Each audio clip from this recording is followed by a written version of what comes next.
Donc, double-clic sur la main dans la palette des outils pour centrer les pages dans le document, là. Alors voilà, on a des images qui sont là. Alors, lesquelles sont manquantes, lesquelles ne le sont pas? Dites-moi un peu l'image de ces deux superbes poneys des savanes. Est-ce que vous l'avez ou pas? Est-ce que celle-là pose problème? Est-ce qu'elle ne s'est pas dézippée? Non, on l'a. Vous l'avez, super. Donc dans la palette lien, menu Windows Links, il n'y a pas de petit point d'exclamation pour dire qu'elle est manquante. C'est parfait. Eh bien, on va l'ouvrir dans Photoshop. Donc, quel nom est-ce qu'elle a? C'est ça, le plus simple à faire, parce que je sais que sur vos PC, quand on demande au départ de InDesign de l'ouvrir dans Photoshop, ça ne marche pas toujours. Hein, normalement, dans la palette lien, bon, d'abord, si l'ordinateur est réglé pour que les JPEG s'ouvrent dans Photoshop, c'est facile, mais ce n'est pas le cas chez vous, à mon avis. Également, quand on va après avoir donc activé l'image, après avoir cliqué sur elle avec la flèche noire, elle est en surbrillance dans la palette lien. Quand on va dans le menu de la palette lien et qu'on demande modifier avec, je pense que dans la liste, vous ne voyez pas Photoshop chez vous. Donc voilà, il va falloir faire autrement ici. Pour modifier cette image, nous allons lancer Photoshop et l'ouvrir manuellement dans Photoshop en faisant Fichier ouvrir dans Photoshop. Donc ceux chez qui les images apparaissent toutes avec des points d'exclamation, soit c'est parce que vous avez ouvert le document InDesign qui vient du zip, qui est dans le zip. Il faut vraiment ouvrir le document InDesign qui est dans le fichier DZIP, dans le dossier DZIP. Ou alors, c'est aussi parce que quand vous ouvrez, il y a un message qui apparaît à propos des liens. Il faut choisir Update Links, mettre à jour les liens. Et à ce moment-là, ça doit fonctionner. Si ça ne fonctionne toujours pas, malgré que vous avez ouvert avec Update Links, il va falloir manuellement indiquer dans quel dossier se trouvent les images en faisant ceci. Bien sûr, ceux qui n'ont pas de problème ne le font pas, mais je vous indique comment il faut le faire un jour si ça vous arrive. Clic, majuscule, clic pour activer toutes les images dans la liste des liens. Ensuite, dans le menu de la palette lien, il va falloir refaire le lien vers le dossier et aller chercher dans le dossier des IP, bien sûr, le dossier Links qui contient les images. Voilà, il faudra indiquer choisir. Et là, ça devrait absolument régler le problème.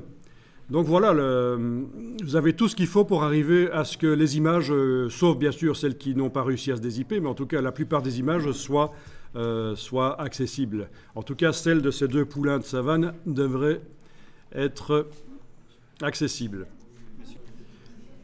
Voilà, donc on en était à être dans Photoshop et vous allez ouvrir l'image en question, fichier ouvrir, puisque la technique de demander l'ouverture au départ de InDesign ne fonctionne pas sur l'ordinateur là qui est un peu bridé, en fait, votre ordinateur que vous avez là. Donc j'utilise la méthode complètement manuelle aussi. Donc voilà, c'est celle-là.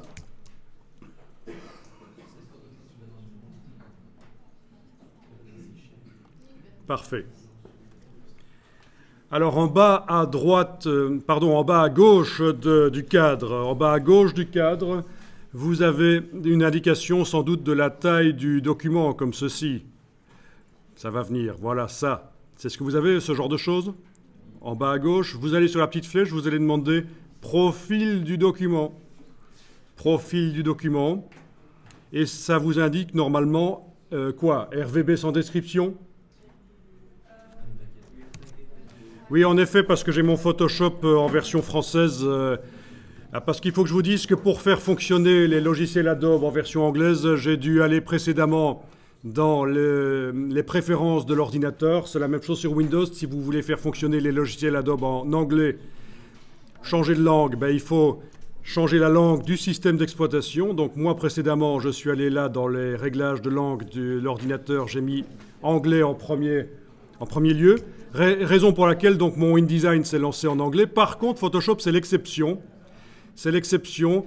Évidemment, vous n'avez pas le problème, mais je vous montre ici. Photoshop, c'est l'exception. Pour modifier la langue de Photoshop, il faut aller dans les préférences du logiciel, préférences d'interface. Et c'est ici que je peux choisir le forcer à être en anglais. Vous voyez? Donc lui, il ne suit pas, c'est le logiciel Adobe qui ne suit pas la langue du système d'exploitation, raison pour laquelle il était resté en français, ce qui n'est pas très grave, hein. Mais enfin, je vous montre que voilà, c'est toujours intéressant. Parce que si vous êtes amené un jour à travailler dans une équipe où les personnes parlent plusieurs langues, bien entendu, n'espérez pas que les gens vont avoir la suite Adobe installée en français sur les ordinateurs. Ça ne va pas fonctionner comme ça. Ce sera très probablement en anglais. Voilà, donc comme prévu, j'ai mon Photoshop qui s'est ouvert en anglais cette fois-ci. Ok, donc File, Open, c'est ce que vous avez fait. Et j'ouvre l'image en question. Et on en était, en effet, à la place de RVB sans description, j'ai la version anglaise de ça, c'est Untagged RGB. Donc ça veut dire quoi? Ça veut dire que Photoshop ne sait pas pour quel matériel cette image est faite. Parce que du RGB, des images RVB, il y a plein de RVB différents. Suivant que je travaille pour...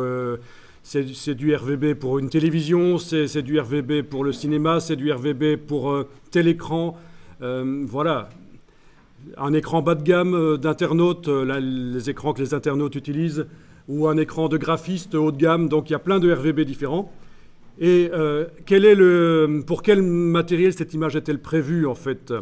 Eh bien, il est fort probable, vu que c'est une image qu'on est allé chercher sur le web, qu'elle soit prévue pour le RVB qui s'appelle le standard RVB, le sRGB. Alors, ce qu'on va faire ici, c'est qu'on va indiquer à Photoshop, et ça, c'est une bonne chose à faire. Vous allez avoir chaque fois quasiment le problème quand vous allez chercher des images sur le web, vous les voyez dans le navigateur, et quand vous les ouvrez dans Photoshop, les couleurs changent un peu. Ben, ça vient de là. Donc, pour rectifier, pour vraiment indiquer à Photoshop et récupérer les bonnes couleurs, vous allez faire ceci, menu Edit, Assign Profile, menu Édition, attribuer un profil. Alors, ne faites pas l'erreur de choisir Convertir en profil, qui est juste en dessous, bien entendu, hein. C'est bien attribuer un profil. Et vous allez choisir ici Profil, sRGB. Et là, il est possible que les couleurs changent et soient améliorées. Dans ce cas-ci, ça n'a pas fait grand-chose chez moi, donc ça veut dire que c'était déjà bon, mais vous allez voir que parfois, ça va vraiment changer les choses. Donc c'est une des premières choses à faire, c'est indiquer que cette image est prévue pour du matériel bas de gamme, en fait. Je remonte, édition, attribuer un profil, je choisis ici, profil. Ah oui, si chez moi ça n'a pas fait de différence, c'est parce que l'espace de travail par défaut était déjà du sRGB dans Photoshop.